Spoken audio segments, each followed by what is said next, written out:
This episode of To the Journey is brought to you by Audible.com, offering more than 180,000 titles for smartphone, tablet, and desktop. To get a free audiobook of your choice and help Trek.fm at the same time, visit audibletrial.com/TrekFM. And also by Enterprise in Space, an international program of the nonprofit National Space Society. Find out how you can help science and education, and become a virtual crew member aboard the NSS Enterprise Orbiter by visiting enterpriseinspace.org. And if you want to join the conversation and share your thoughts on this episode, join the Babel Conference, our listeners group on Facebook. Just type BABEL into the Facebook search field. We look forward to seeing you there. Hi, this is Garrett Wong. I played Ensign Harry Kim on Voyager, and you're listening to Trek FM. I think it's safe to say that no one on this crew has been more obsessed with getting home than I have. But when I think about everything we've been through together, maybe it's not the destination that matters. Maybe it's the journey. And if that journey takes a little longer, so we can do something we all believe in, I can't think of any place I'd rather be, or any people I'd rather be with. To the journey. You're here. To the journey.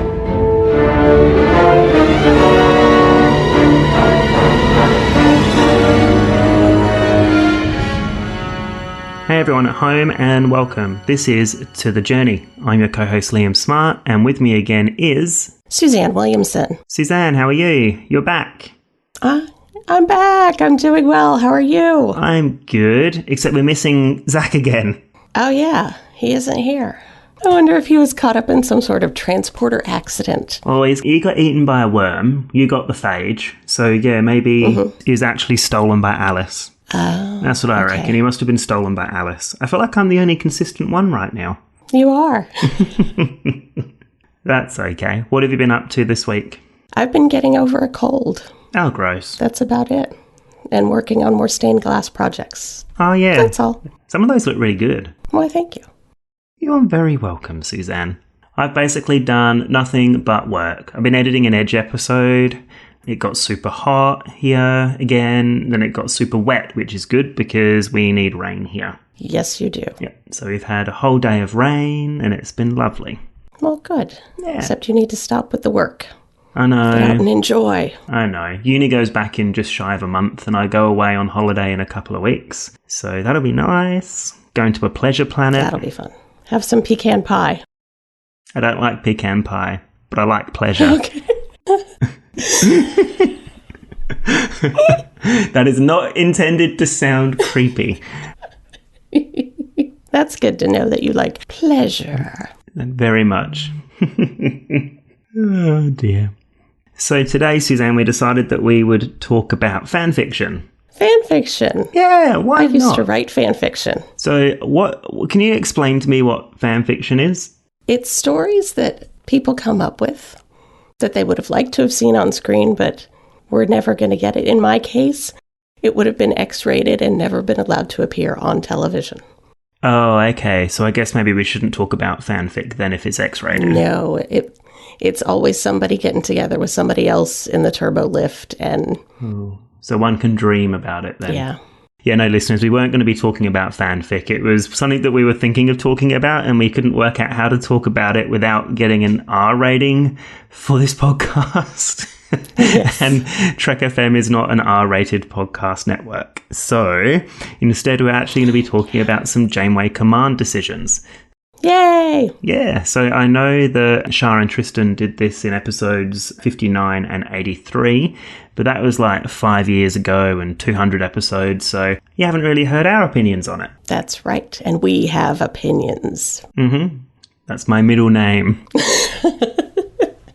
So, Suzanne, what are your initial thoughts on some of Janeway's command decisions? Like, overall, on a nutshell, do you think she makes good or bad ones? Oh... Overall, I think she should have stayed a scientist. Really? Instead of put in charge of people. So you don't think that she's really a people manager? She manages people well, but She says she's going to stick to the Prime Directive, but she doesn't stick to the Prime Directive. Yeah, Prime Directive is not something she's very good at, hey? Yeah, which I can understand, because they're the only Federation ship in the Delta Quadrant that they know of. So really, who's watching? If you have to bend it, break it. Yeah, it comes down to a question of whether the Prime Directive is a rule to follow or a moral rule which you can bend. And where your opinion on that lies pretty much directs your opinion on what she does with her command decisions. Yeah. I think in the first episode, she broke the Prime Directive. Oh, God, yeah. With Caretaker. It's like, I don't think you should have done that. And then tell everybody we're going to be a Starfleet crew and follow the Prime Directive. You just broke it. Yeah, and then to break it again in many other episodes. Well, yeah. Yeah. See, I don't think she should have stayed a scientist. I think that she done a great job of being a captain, but some of her decisions are obviously questionable, and some of them are great decisions that I don't think a lot of other captains would have been able to make. Fair enough. Maybe she could have been a captain of just a science vessel. What, and then let it get overrun by a bunch of tribbles? The trouble with Chakotay. Hey, that, I would sign up for that episode if there's just a bunch of Chakotays running around the ship. I'm down for that. Wait, Chakotay tribbles?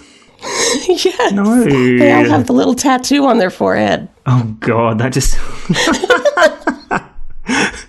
I don't even know how that would...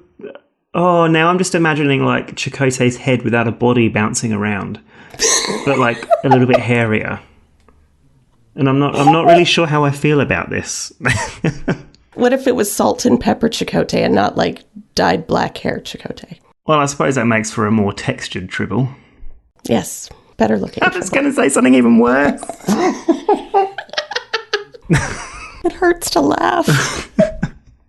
Okay, we've digressed already, and we're, what, like 5 minutes in? Yeah, about that. Obviously, we've been trying to think of some other Janeway command decisions other than the blatantly obvious Caretaker one, but let's quickly start with Caretaker. Yes or no? Should she have done it? It would have made for a very short show if she didn't. So she kind of had to. Well, I mean, let's take ourselves out of being in the show and just on that ship and... Imagine if we were there sitting on that ship. Do you think that was a bad idea, blowing up the Caretaker? See, I'm of two minds about it because, I mean, the whole idea of Starfleet is to be able to, I guess, to protect civilizations in a way, but obviously not to interrupt. So that's where the Prime Directive comes in. But at the same time, I feel like you wouldn't be able to live with yourself knowing that you've used the Caretaker's array, going home, knowing that the Kazon will totally override the Okumpa. But the energy reserves that are pushed to the Okumpa at the end are going to run out anyway. Yeah, but then you know you've destroyed the Okumpa. It's like you've had the ability to help.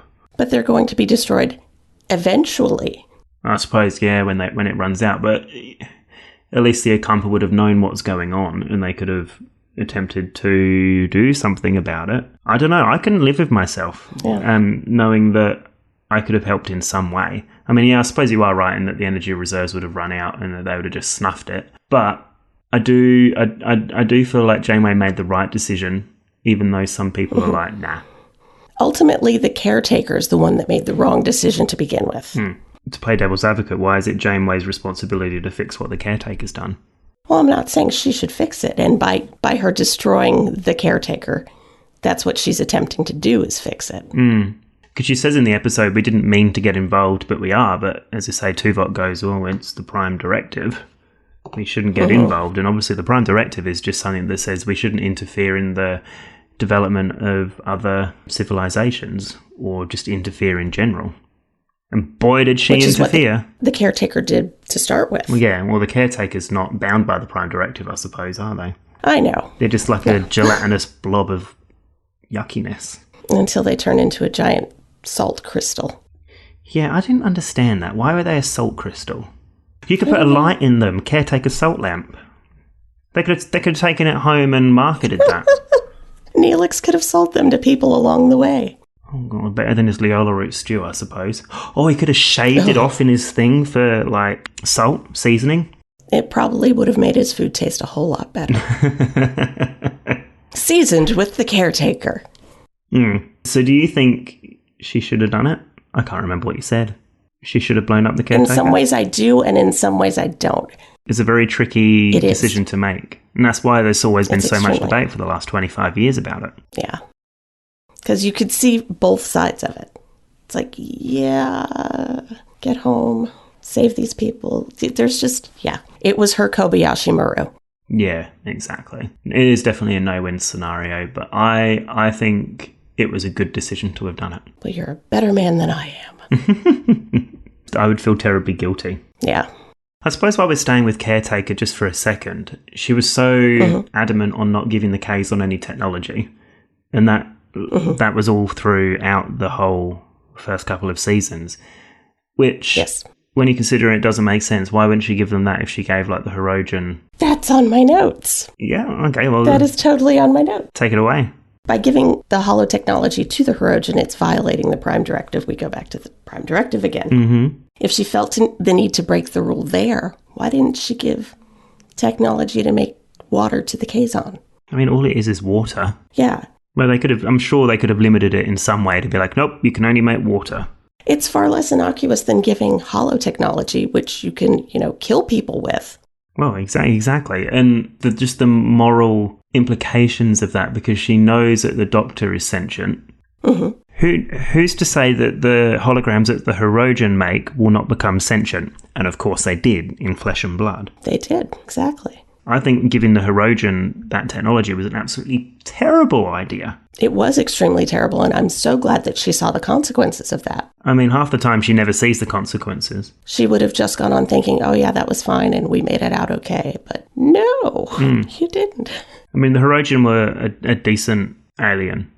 And when I say a decent alien, a decent enemy alien. I wouldn't say they're decent aliens in terms of they like to kill people, but, They were a decent adversary. That's the word I'm looking for. Ding, ding, ding, ding, ding. But yeah, I mean, that's just another one of strange decisions. I don't think that was a good idea. Not at all. No, not at all. Now, do you know what I also think is a silly one? Going through Krenim space. Oh, yes. Why? I mean, yeah, of course, the whole timeline never existed in the end because, woo, the reset button. But why would you go through Krenim space? Firstly, you're violating someone's space. It's like, nah, I'm sorry. Your ship ain't big enough. You can't violate someone else's space just because they don't look superior. Like a threat. Like, it's like, oh, sorry, you're inferior to us. We're just going to come straight through your space. Especially... with that other ugly alien that was on board that was saying, nah, this ain't their space, don't worry about it. But what's also dumb is that she knew about the Krenim. Exactly. She was warned. She was warned in the time-traveling Kes episode. Exactly. Why not listen? And Kes made a record of it because that's why she skipped the party at the end. Yeah, well, she had to make a whole report about it. Yeah. You're right. And she has absolutely no idea in that season 4 episode when it started. It's like, oh, the Krenim, they don't ring a bell. Lights should have gone off. Like, ding, ding, ding, ding, ding. Flashing red light, Krenim. Wait a minute. I know that name. Yeah, exactly. But, I mean, I suppose if you look outside of the show in terms of the creation, they did want to make the Year of Hell a whole season-long arc. So that was probably something to do with the reason why it was in before and after. Sort of putting it up. But yeah, no, that was conveniently forgotten, and that was I think one of Janeway's worst decisions. Fortunately, the reset button saved her this time. Staying on that episode, ramrodding that ship, killing herself and destroying Voyager was a great decision. She really thought that one through in a split second. With the best scene where she has that pocket watch in her hand, looks over at Chakotay's chair. Oh, the feels. It is. Scruffy Chakotay is the best Chakotay. I mean, I'm not going to lie. I didn't like the pocket watch. I actually cosplayed that Janeway, complete with pocket watch. Really? I thought you were going to say you cosplayed a pocket watch. That's my next one. It's like you walk up and it's like, you know what? I'm no character. I'm actually the pocket watch that Janeway received. I'm that special pocket watch. Can you please do that? I really need to see that. I have the body type for that now, so it'd be perfect. Oh no, don't say that. It's almost like the clock from Beauty and the Beast. Cogsworth. Yes, you can be like that, except a Pocketwatch version. So were they the two that were on your list? I didn't know I was going listy. Oh, I wasn't really going to go listy, but I was just wanting to bring your ones up before I start just slamming out mine. I don't like to take over. So we did Caretaker, holotechnology for Hirogen. My other one that I had made a note about, which I'm so proud of myself for making notes, was aligning with the Borg against species 8472. So you think that was a good idea? No. Okay. No, I don't. Explain. I think she should have actually contacted and spoke with species 8472 and aligned with them. Yeah, I and agree. eradicated the Borg, because then we would, for one thing, we would know their actual species name instead of their Borg designation. Aren't they called like bugged me. the Undine or something in Star Trek Online? I can't remember what they're called. I don't remember. But I wanted to hear it on the show, not in the video game. Well, yeah, because it's not technically alpha canon if it's not on TV. Also, by aligning with the Borg, she destroyed an entire species of peaceful people. Arcturus' species. The species 116, the one that was in Open Fear? Exactly. Yeah, that's It's like that's she on my list. destroyed an entire species of people. Because she helped the Borg defeat species 8472. Exactly. Mm-hmm. Arcturus was not happy about that one, and I mean, that was almost going to get the Voyager crew assimilated again anyway. And how cool would it have been to have one of species 8472 join Voyager for the journey home? Oh, yeah, Zach and I were talking about that on one episode. That would have been cool. I mean, it would be but bloody expensive. Well, yeah, but they could have changed into a human form like they did in that one episode, whose name is escaping me, with Boothby. They could have had Boothby on the show. Was it In the Flesh? In the Flesh, that's it. Oh, gosh, that just came to my head. I'm proud of myself. I remembered something. But don't you think, obviously we didn't see it on screen, but do you reckon they made some form of assessment that species 8472, based on what Kez was saying, was already too far gone in this particular space? Obviously they live in fluidic space and they've been invaded. Do you think that they were too far gone with normal space, or vacuumous space, should I say, to be reasoned with? Well, I don't think so, because they were able to be reasoned with in the Flesh. Yeah, I guess. Which was after, they helped the Borg destroy everything. Well, and that was in the episode where they wanted to destroy humanity to work out, Yeah. So I suppose they could have been brought around.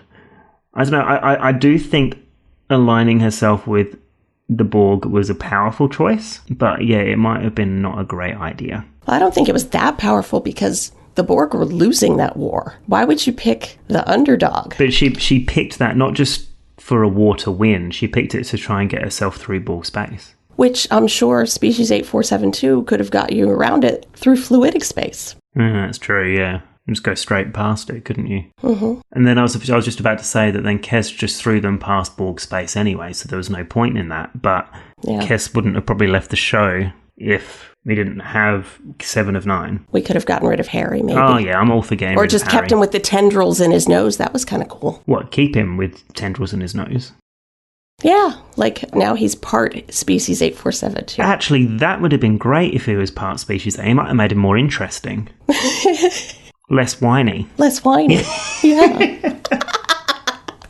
Exactly. He might have got a promotion for that. Yeah, can you imagine? It's like, oh, Harry, it's okay. We'll promote you now because you've got tendrils coming out your nose. So you're interesting. I promote my staff based on interest, not ability. You bore me, Ensign.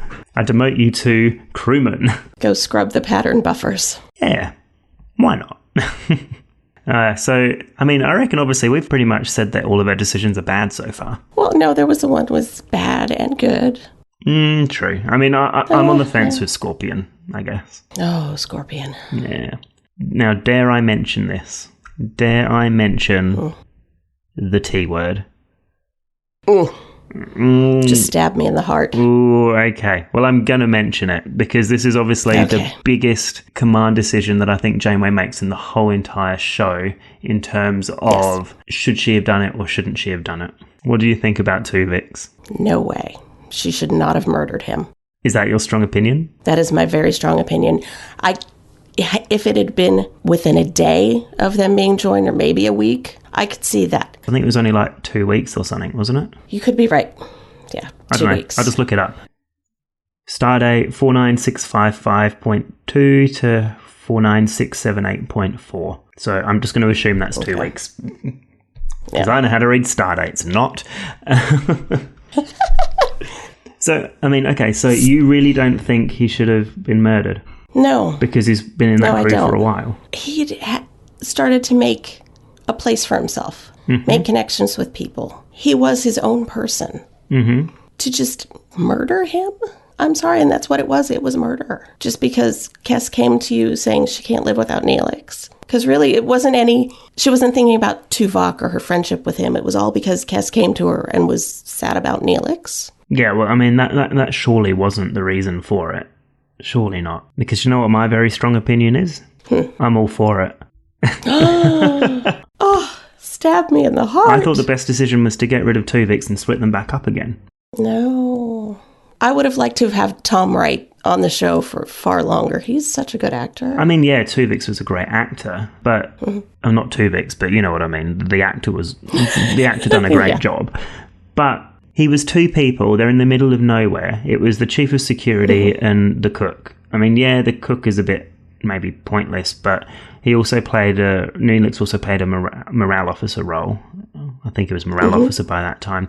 You needed both of them. You couldn't get that from both from Tuvix, from the combined. You needed both of them. So the best decision was to split him up and have your two crew members that you know that could do a good enough job. But Tuvix still had all of that knowledge. He could have done. But he couldn't do both jobs at once. Chief of security. Well, really, what is Neelix doing as morale officer? Bringing up hors d'oeuvres to the bridge when they're in the middle of a crisis? Yeah. No. Being a pain in the butt. Wanting to get off the ship when they run into trouble and then come back on? Yeah, true. You see, I don't know, I'm all for the murder. I mean, I can see the absolute moral implications of it, but if I was sitting on that ship, if I were Janeway, I would do it. I would not. No. See, so I think it's a good decision, which I feel like I'm going to get a lot of hatred for. No, there are some people that feel that was a good decision.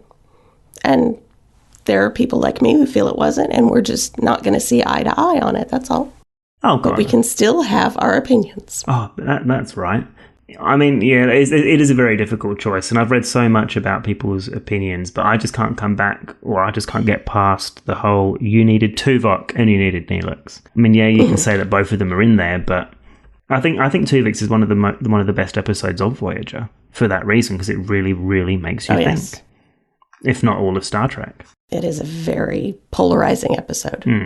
You either feel one way about it or the other. That dreaded T word. There's no in between.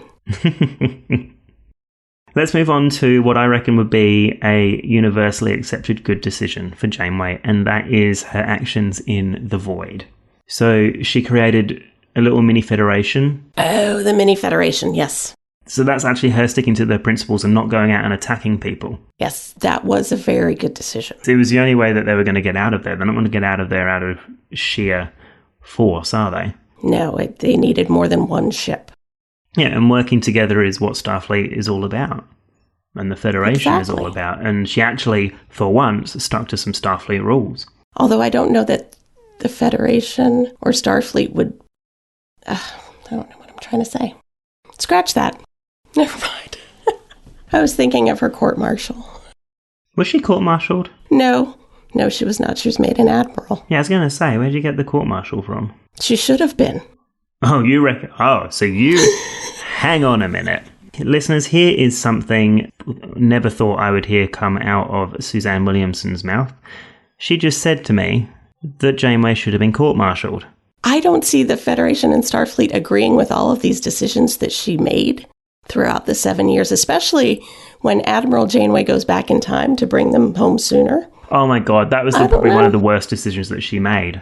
Yeah, because the time cops are right on her tail. Yeah. They told her not to mess with time ever again, and what did she do? Mess with time to save her friends. I mean, I haven't got that many issues with Endgame, but it is clearly a bad decision, like almost a criminal decision because she knows she's purposely doing it.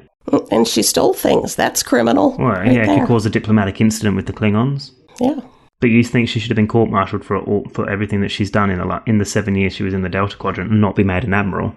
I don't want it to be that way, but I think that's what would have happened, if they stuck to their Federation and Starfleet rules.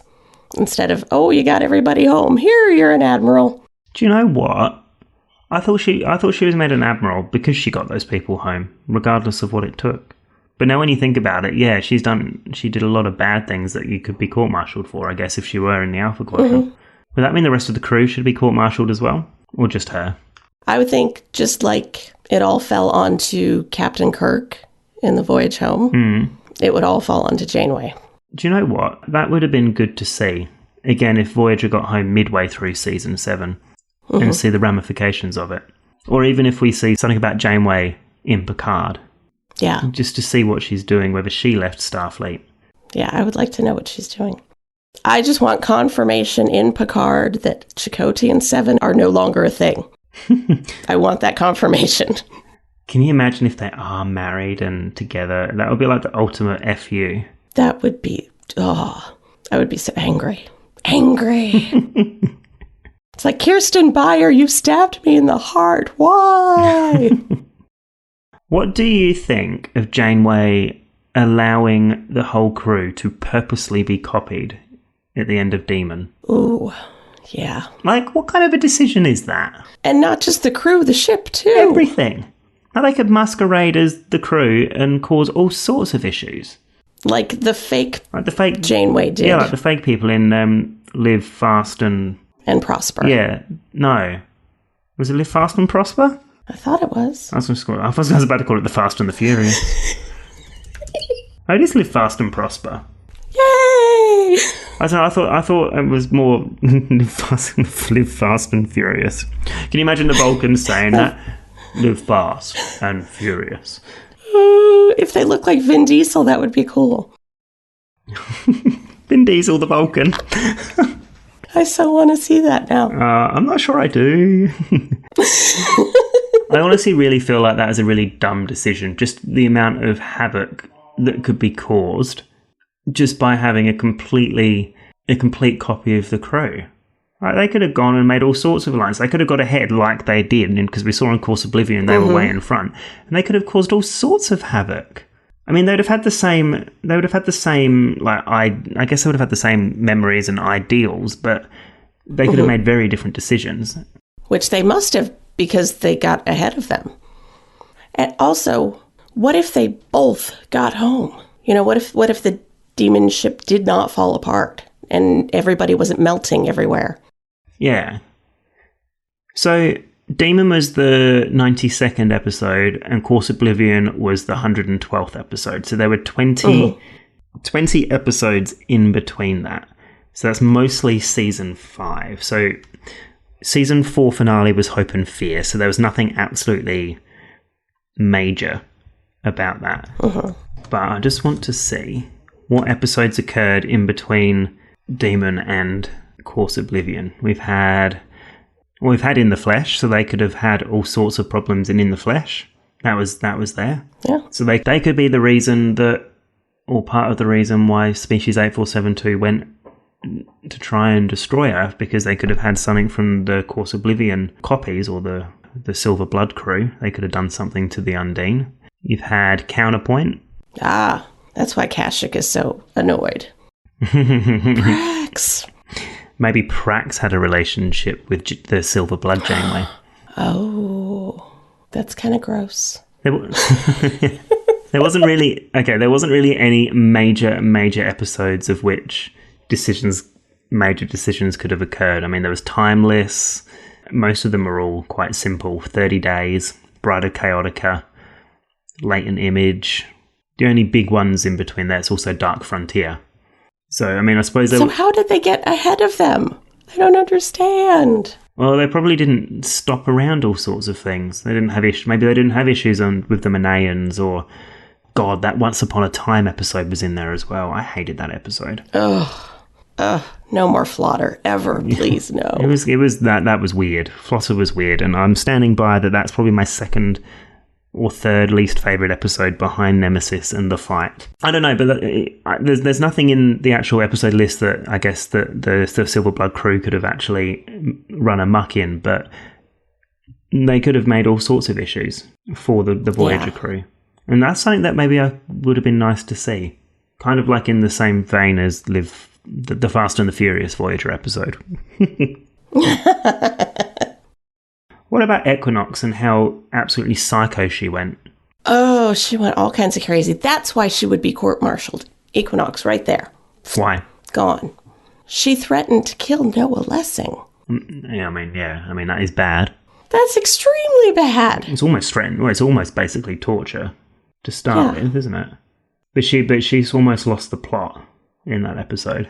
Just to say that she really wants to stick to Starfleet's ideals when we've seen, in the last 5 seasons that she'll make all sorts of strange decisions which aren't quite following Starfleet's ideals.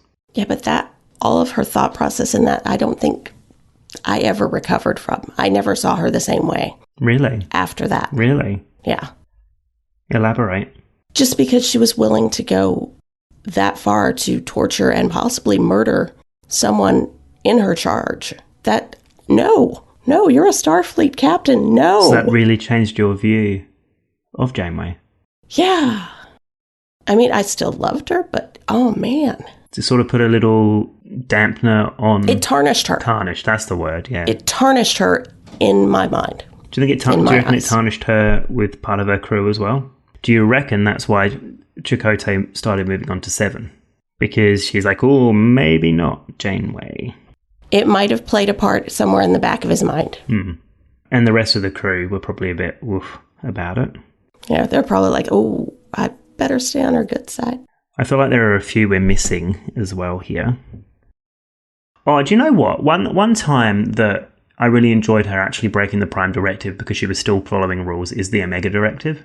That was good because she needed teamwork to That was a great decision. So even though she wasn't able to actually do it as per rules, yes, she broke Starfleet's rules, but do you know how is she going to make a whole ship of 130 to 150 people do what she wants without telling them why? So you're not supposed to question the command decision, but one captain in the middle of nowhere, you're going to need the help from her crew. And yeah, she only kept it to the senior officers, of which I do not understand why Harry's a senior officer, because he's just an ensign. Anyway, because he's on the bridge. Yeah, but that doesn't make him senior. Why wasn't Ayala there? He's always on the bridge, isn't he? Yeah. And why didn't he have something to say? Ever. Because he's Maquis and he's wearing that different little... He can't be a senior officer. Yeah, you can just imagine Janeway going, Mummy, I want to be in your meetings. Anyway, so, I mean, that was one of Janeway's best decisions, I think, bringing on the senior crew to try and help her with what is, a really, really bad potential thing that could destroy their trip home, which is a complete opposite to what she's done in Caretaker. She inhibited her way home in Caretaker to try and help someone else. But in this case, the Omega Directive, the Omega molecule would have stopped her from being able to get home, potentially, because it would have destroyed subspace or whatever. So she actually harms the aliens that are on that planet because they were trying to find a new source of energy. And so she effectively screws over them because they're like, no, the Omega particle will destroy subspace. And they were a pre-warp society, so they'd have no idea about it. Yeah. So they could have she effectively screwed that particular race over. But it was... Yeah. So, which is what she should have done in Caretaker, if you look at it that way, even though I still think she made the right decision in Caretaker. Share the knowledge. That's what she was doing. She was sharing the knowledge. That's all. And hey, you're going to mess things up. Don't do this. She should have probably stunned Seven as well to stop her from bringing the... Well, I don't know. I mean, that was one of my favourite scenes, seeing 7 of 9 look into that chamber to see the perfection of the Omega molecule as it all comes together. She needed that. She needed to see the perfection because that's all she's ever wanted. Yeah. Yeah, exactly. In her mind, being Borg. Borg want perfection, which, honestly, there is no such thing. Move on, Borg. There's no perfection anywhere. Excuse me? Aren't I perfection? You are this short of perfection. Okay, good. I'm glad. Just a little smidge short of perfection. There's always room to grow. Oh, of course. Always room to get better. I am Borg. Do you know what? I think I'd like to be a Borg. Just for a day. Like work experience. Work experience on a Borg cube. Like the full assimilation and everything. No thanks, I just want to be a Q. Yeah, but then you can do whatever you want. That'll get boring. Exactly. What would you do if you were a Q? Well, first I'd be the scarecrow, and then I'd be the dog. You'd be Chakotay's bar of soap as well, wouldn't you? No, you don't know where that bar of soap goes, no. It's gross. No, I think I'd be a Borg because it'll be fun. I don't think that would be fun. Someone constantly, you're not in control of your body. The Queen and the Hive are in control of your body. Yeah, but they all look so muscly. They do, but they're also all sweaty because it's really hot on their ships. And I found out yesterday I do not do humidity very well. Yeah, sweat. Yuck. Yeah, maybe not. All right. No deodorant, no antiperspirant. That's good. That doesn't smell good. Market an all-new Borg antiperspirant. It's better than Axe body spray. Well, we'll see what happens in Picard. Maybe the Romulans, the whole idea of this whole Borg situation is that they are actually creating deodorant. And that's all the Borg want to achieve perfection. Borg deodorant. It's deodorant. What the hell are we talking about, Suzanne? Personal hygiene. Welcome to the journey. I've seen online, like, a lot of people don't like the fact that she did not come out of her little room in night because of her depression. And they were saying that the crew needed her. She was dealing with depression. But I'm of the exact same opinion. That is an illness that she needs to get through. She's in no fit condition to lead. So why would the crew need her? She has Chakotay and Tuvix to be able to run the ship for her because she is well within her rights to go through that. Yeah, depression can be extremely crippling. It can be. And and you don't want someone in charge and making command decisions that's going through something so strong, which is why she used Chakotay and Tuvix to take care of things, because she knew she was compromised in such a way. Yeah, and that takes a lot of good leadership skills to know when you're not able to lead. And in that case, she was not able to lead at that time. Obviously, she came out of it, but thank goodness. A lot of her decisions were affected by what she did in Caretaker. Yeah. So, yeah. Going back to the Equinox for a second, was Janeway right to punish the crew members of the Equinox for following their captain's orders by breaking the Prime Directive when she's broken it numerous times by this point? That just makes her a major hypocrite when you think about it, doesn't it? Yeah, it does. Because if that's the case, then by association, all of her crew should be punished as well because of all the things that she's done. Yeah, and why she's going to get court-martialed. Do you reckon she was maybe jealous that she wasn't the only ship out in the Delta Quadrant? No, because she was honestly happy when she found them. Yeah. She's like, yes, comrades! And then she found out what they were doing. But you see, is it Captain Ransom? Was that his name? Yes. Yeah. So he's obviously had a lot worse decisions to make than Janeway did. To have to kill aliens to try and get home. And I suppose that's sort of a similar vein to Tuvix. She decided to basically kill someone. But to punish the crew of the Equinox, I think is one of the most hypocritical things that she's done. I completely agree, because they were just following their captain's orders. Yeah. What would have happened if they had tried to mutiny? Or even if they could come up with enough people to mutiny? Do you think the Equinox made the right choice to kill aliens to get home? To turn those snake things into snake juice? I don't think it was the right choice, but I don't know how they got to that point. So I can't say for sure. I mean, their ship was falling apart. Some really bad things would have happened. Yeah. You never know what someone else has gone through. No, and that's where it's hard to judge, and she did make some really quick judgments on that crew. When, in reality, if the situation were reversed and another starship from the Alpha Quadrant and the Federation were in the Delta Quadrant and saw them making an alliance with the Borg, or saw them, or found out that she was about to kill Tuvix, etc., they would have had the same harsh reactions, I reckon. Do you think keeping 7 of 9 violated the Prime Directive too? What, keeping 7 of 9? What, is in at the end of Scorpion and the gift? Exactly. I don't think that broke the Prime Directive, but I don't think it was her decision to de-Borgify 7 of 9. And even when she was de-Borgified, she still wanted to go back to the Borg. How can you justify making these choices for this person? That's what I've always had trouble with, because you know that 7 of 9 doesn't know any different because she's been a Borg since a child, and then, but at the same time, it's not going to be Janeway's choice. Yeah, and I don't know, that was a very difficult one, because she's a human that's been taken over by something when she was a child, so she's trying to bring her back, and she sees that. But you don't even know for sure you're getting back to the Alpha Quadrant. No, that's true. Yeah. I did just have a thought of a bad Janeway decision, which I thought was pretty bad. When she deleted the wife and then changed all of the bits about that Irish dude.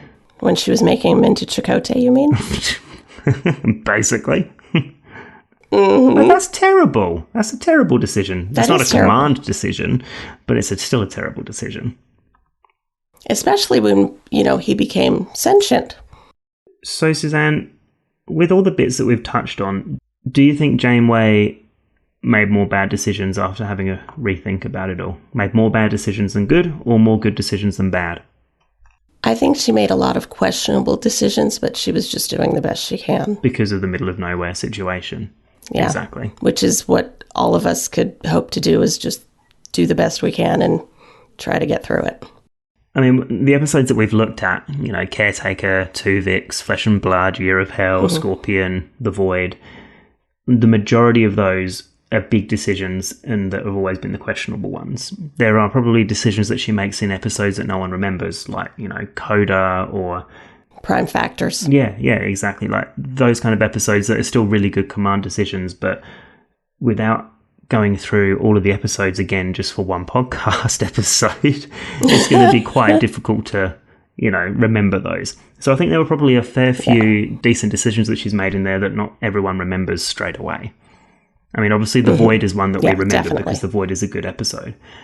I'm fairly sure there would have been stuff that she's done that we don't bring to mind straight away, other than the big episodes that we've already mentioned.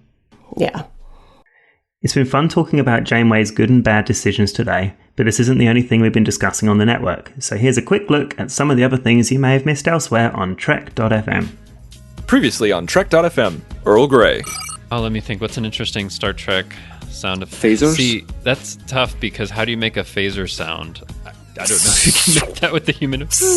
Yeah. Or you can do photon torpedoes. Choo, choo, choo.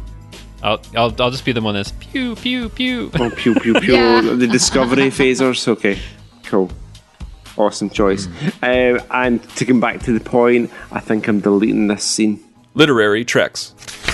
What was it that caused him not to be with his Paul immediately after coming out? What was it that made that relationship strange? Yeah. And I think it was that Culber had really lost himself in a lot of ways. And while Paul was his anchor, when he came back to Paul had learned something by losing you. And I think he became the Paul that Hugh needed. And I think that scared you a little bit. Until he sort of found himself again. The Edge, a Star Trek Discovery podcast. Because we've never seen all of those hairy mudbots again. Yes, thankfully. Yeah, I would appreciate, though, like a mention in history in season 3. It's like, oh yeah, here's this time where the whole galaxy was crawling with these different hairy mudbots, and rounding them up took years. That's what brought down the Federation. Hairy mudbots. That was it. It was hairy mudbots. Hairy mudbots. Oh no. The Line, a Star Trek Picard podcast.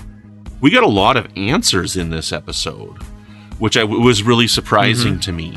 So there, who's Daj and whatnot. Like, that's a thing I expected to find out in episode 10 going into this show, right? And here we are, halfway through episode 1, and we know who Daj is. And I'm like, okay, this is interesting. That's cool that we're getting a lot of information, but getting that information is opening up more questions.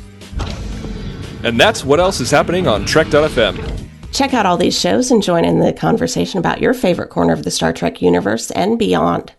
You'll find us wherever you get your podcasts. If you're an Apple user, be sure to hit the subscribe button in Apple Podcasts on iPhone, iPad, Apple TV, or the desktop iTunes app to get the latest episodes as soon as they're published. And please leave us a star rating and written review. Is it still a desktop iTunes app?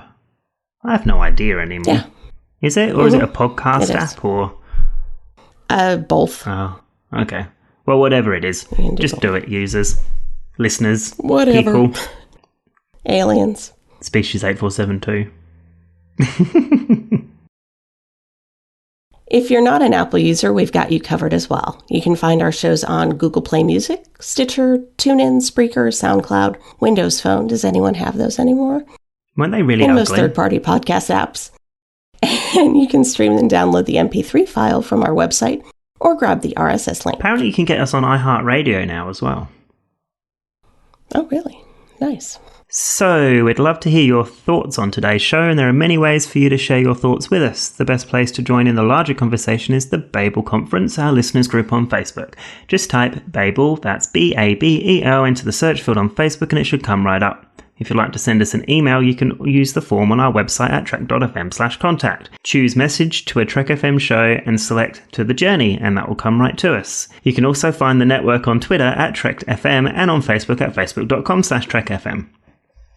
So, Suzanne, when you're not playing with your textured tribbles, where can we find you on the internet? Well, you can find me on Twitter. My handle is KJaneway8, and occasionally I'll pop up in the Babel Conference. And Liam, when you're not holding up the hypospray to murder Tuvix, where can our listeners find you on the interwebs and around the network?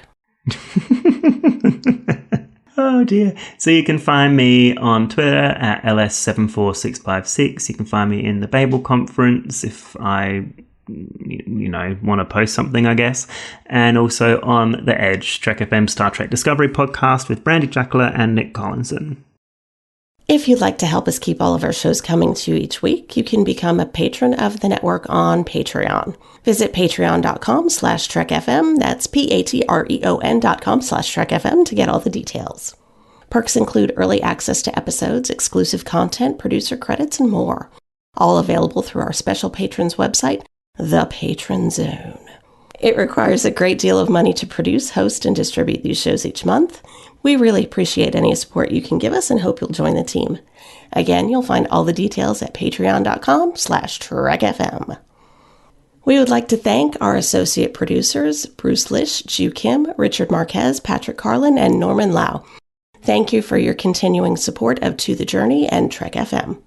So join us next time on To The Journey, where we'll be recasting the role of Vorik and putting in Vin Diesel. But until then, this has been To The Journey.